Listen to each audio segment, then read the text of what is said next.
Serious, what is the scariest thing that you have ever encountered while home alone? I was house sitting for some family. They neglected to mention that their cat knows how to open doors. I learned this at 2 a.m. when the bedroom door flung open. Was in the shower when I heard the door to my apartment being unlocked. Husband wasn't due back for several hours. Turns out it was the skeevy-ass building manager snooping around people's apartments when he thought they were not home. Reported him to the company that owned the building, but nothing ever came of it. Moved out shortly after. Ew. I had something similar happen to me. Was in the shower when I heard loud banging outside. Panicked, I shut off my shower and tried to figure out what to do. I wrapped myself in a robe and peeked out my bathroom door to see that my building's superintendent had taken a hammer to the latch lock, not sure what they're called. The type of lock where you flap it over from inside the apartment, and completely ripped it off the wall to get in. When I asked him WTF he was doing, he claimed he had to change the air filters. They were supposed to text or call when they wanted to enter. Wasn't my first or last run-in with him? So scary when creeps have keys to your home. Yeah, I'm pretty sure most states require landlords/property managers to give at least 24 hours notice before they enter a unit. I was taking a nap in my apartment under blankets in my bed when I hear the door open. Thinking it's my husband, I ignore it. But about 5 minutes later, I hear several female voices. I'm thinking I'm dreaming, so again, I ignore it. The voices get louder and suddenly my bedroom door opens. I freak out and bolt upright in bed. 3 women were in my apartment, 2 young, 1 older. I shriek. They shriek. They run out of my apartment. It turned out that the management company showed the wrong apartment available for rent that day. I got an apology and a bouquet of flowers. I lived in a house with some guys in college and was homesick with a cold. I was laid up in bed, half delirious from cold medicine and watching YouTube on my phone when there was a knock on my door. Thinking it was one of my roommates, I said come in, and in walked my landlord and 4 random dudes. Because I was a bit delirious from the cold medicine, I immediately yelled, "Who are you people? What are you doing in our house?" The landlord's eyes went wide as saucers and he hurried the guys out of the room. Got a call later from him apologizing and saying he was showing the house to prospective renters and that one of my roommates had told him it was fine. My roommate probably told me, but again, I was so out of it from being sick and taking cold medicine that I completely forgot. I can relate. I once lived in a building where the realtor got a little too comfortable not informing me of showings and just letting himself in. My girlfriend and I were in the bedroom getting busy and I heard voices in the kitchen say, "Hi, we're here." My buddies were around using my laundry machine, so I just yelled, "Yay, so what, busy in here." I then hear the realtor's voice say my name. We toss on clothes and open the bedroom door to a family of 3 staring back at us. Young me was just embarrassed. Now me would have been livid.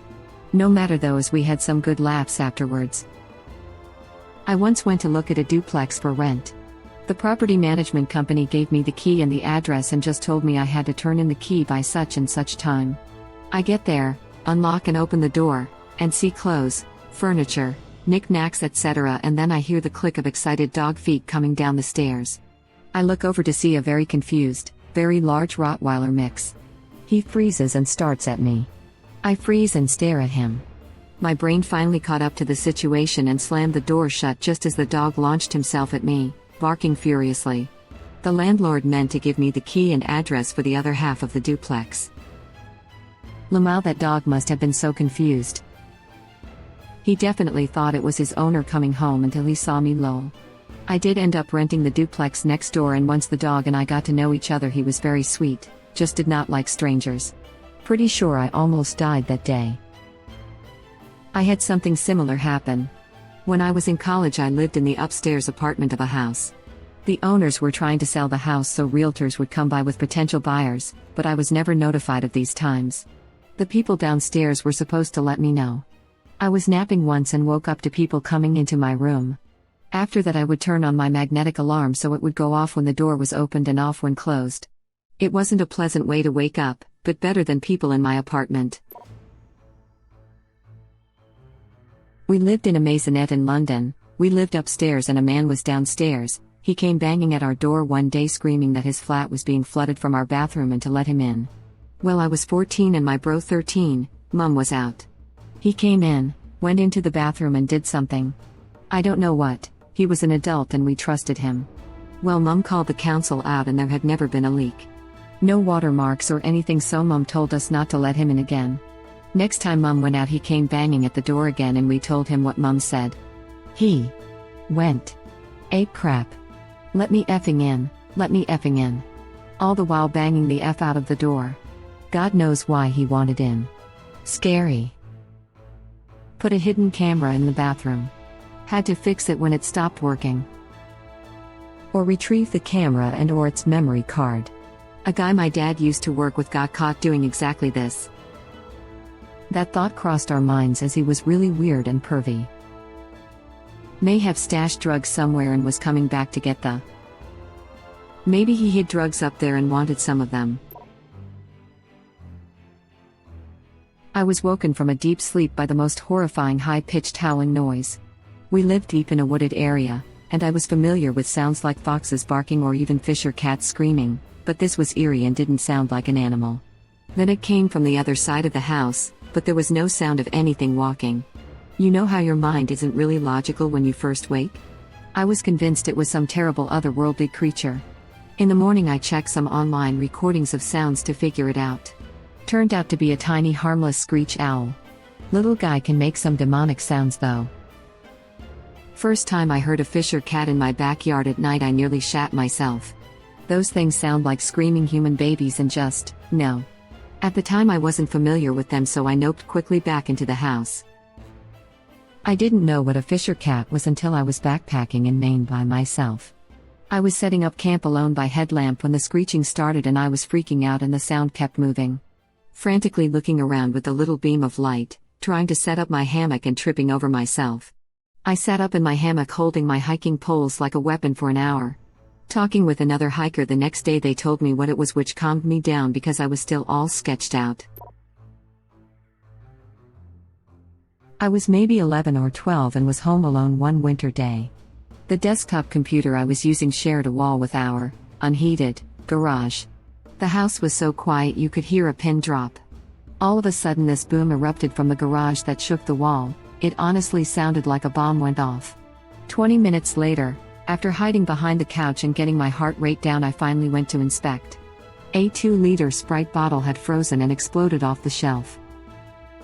We have an older home, and one day, one of the garage door springs broke. Not that uncommon it turns out, but new to me. Since they're under tension, it sounded like a bomb went off in the garage. You're lucky you weren't in there when it broke. Those things will cut you in half. No exaggeration. Yes, my friend's dad lost an eye to one, which also gave him a massive facial and scalp scar. Yeah, my significant other and I recently bought a house, and the garage door had a pretty old spring. So old the door was very difficult to open. Asking the sellers to get that replaced was at the top of the list of stuff to do before we signed the papers.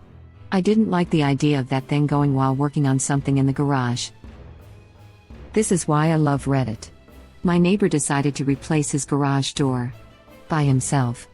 He told me about said plan, so I was able to stop him, a non-professional, from touching the springs. If I weren't on Reddit, I would have no idea about that danger, and my neighbor would most likely be mulched now. People. Repairing things by yourself is a good thing, but for God's sake, research. So there I was, 11 years old, home alone. I hear a creaking noise from the garage, so I grabbed a broom and went to chase off whatever animal it was. Cue me standing in the garage looking around. Deadly silent. Then bam! Sparks fly across my vision and the sound of 2 planets crashing into each other assaulted my ears. Have you ever seen a half-naked anorexic 11-year-old white boy run when scared? Usain Bolt could not have beat me in that moment. Growing up, we had large old mirror with a thick wood frame leaning against the wall in our hallway. I was doing some homework in the kitchen but got up to get something from the living room. The hallway is the connecting room between the two. So I passed through it, picked up whatever I needed in the living room, turned around and was on my way back, and that old mirror is broken on the floor. It shattered. Pieces everywhere. As if it had exploded. It was completely fine when I passed it just seconds before. I didn't hear it break. I just kind of walked by it and headed out the kitchen door. Scared the crap out of me. Wood moves and twists with age and humidity, glass doesn't. My guess is that there'd been pressure and tension building for ages until the glass gave way. Yes, you probably already figured this out and know, I'm no fun at parties. Edit. Thanks for the awards, and thanks especially to those who said they would party with me. The first night alone at my new house, a dude tried scouting around my home looking for a way in. I flipped on all the lights and ran downstairs as loudly as I could, holding a plastic tomahawk in one hand, and my phone dialing 911 in the other. He never actually got inside the house, but it was terrifying, especially since it was literally my first night of living on my own. Right, that's it, my plastic pirate fancy dress sword is now my first line of defense. Problem with the plastic pirate dress sword is that it requires an eye patch to really sell it. That's why I have a foam sword with a metal rod inside. Requires no props. My husband was having a dude's weekend and I was home alone with our kid. The downstairs neighbors were fighting, nothing new there, when all of a sudden I heard her scream, "Help me, please God, someone help me." So loud I knew she had run out the kitchen into the back stairwell. She was crying and screaming, their baby was screaming, then there were thumps and more yelling. I had already called 911 and while they were getting my information everything went silent down there. The baby suddenly stopped, everything was quiet. I told them to hurry. The police arrived and I had to let them in the building, so much for an anonymous report, and they pounded on the downstairs door for a while with no answer. They tried calling the landlord to get permission to break down the door, but one officer came up to ask me if there was another way in. I showed them the back stairwell and said they were unlikely to have bothered locking the kitchen door. They hadn't, and the officers got in. Nobody home. They came back and asked me again what I'd heard, and another officer hung back. The family was finally found in the basement. He said they'd all been down there doing laundry and hadn't heard the police knocking. Bullcrap, people down the block could hear them threatening to break down the door. We'd drawn quite a crowd. She insisted everything was fine and she and the baby were safe and sent the police on their way. Nothing they can do if she insists she's safe. I couldn't sleep all night, and they were extra cold to us after that. A few months later I answered the door to two police officers responding to a report of DV. The downstairs neighbors claimed they'd heard screaming and thumps and then saw my husband jump in his car and speed away. I was home alone, still in my nightgown. They could see lots of skin and no visible marks, and my husband had been out of the country on business for 3 days. They got in trouble for the false report and moved out later that month. I hope she eventually left him. I had neighbors like this. One day someone was having a bad fight and we called the cops, but we weren't sure which unit it was from. They knocked on a few units to find the right one and they actually arrested a guy. The next day our shared wall next door neighbors left a passive-aggressive note taped to all the doors berating the people who made a false report and disturbed their night. I tried to apologize but they never answered their door. I wrote a note and I could hear the woman complaining how I'd had the nerve to leave the note. Turns out she was so pissed because they were fighting all the time. Mostly her berating him. In the time we lived there we found out their first names, what kind of pets they had, when they went from engaged to married because they stopped arguing about the upcoming wedding and how his stepmom had ruined their now past wedding, her job, what kind of invisible disability he had, and that he mostly sat there and took her mood swings and she spent most of her time yelling about what a disappointment he was. Good times. Had a few entertaining fights through the wall. Two of my favorites were hearing "No, I don't have a effing hair dryer, I'm bald." And of course I suck dicks, I'm a stripper. Mine was, "That lettuce was for the rabbits, Bill." Unintelligible mumble from him. "Yeah, Bill. I know you're sorry, and now I have to go to the effing store. And be late for effing work. Because you had to be effing selfish and eat the rabbit's lettuce." More unintelligible mumbles from him followed by slamming door or smashing object. I was probably about 12, newly allowed to be home alone for a couple hours over the summer. A man was walking through my fenced-in backyard, walked right onto my deck to the back window. My dog was going nuts barking with her hair standing up. I had no way out of the house or to the phone without this man seeing me in the window. So I'm hiding behind the couch waiting for him to break in when I see him exit my yard through the gate. I immediately call my mom almost in tears and she said, "Oh, I forgot to tell you the gas meter guy was coming." Of course the gas meter is right next to the window my brother and I always used to break into our own house when we forgot our keys. My dog was the only badass that day. Haha, similar story. I was home alone in the summer as a kid and I hear people on our roof and trucks in the driveway.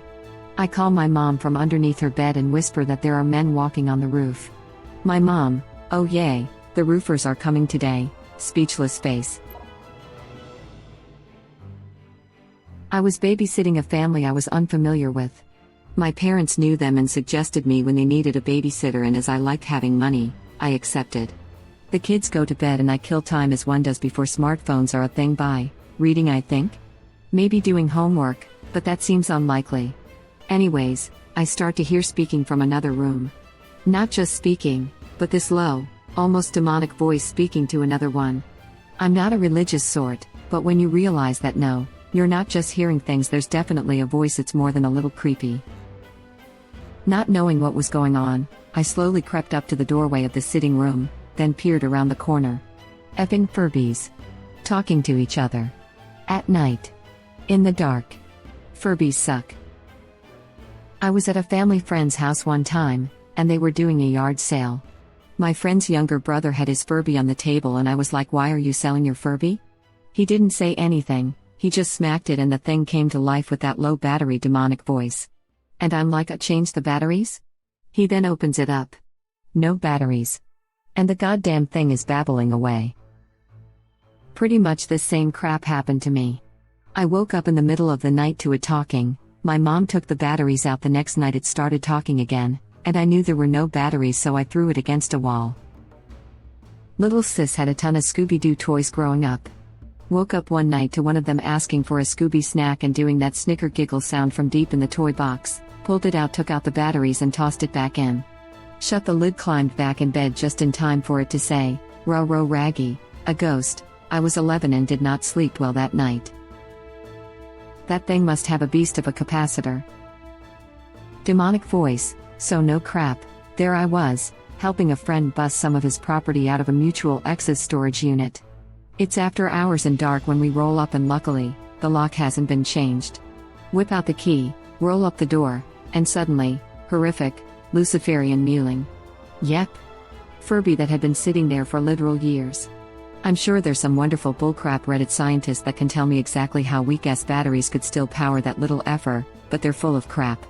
Furbies are the vessels of demons, end of story. Thank you for watching. Please subscribe to be the first to know about Red Rabbit Reader's new videos. If you like our videos, please like them on YouTube and share them with your friends. We welcome your comments below. Press to start another of our videos.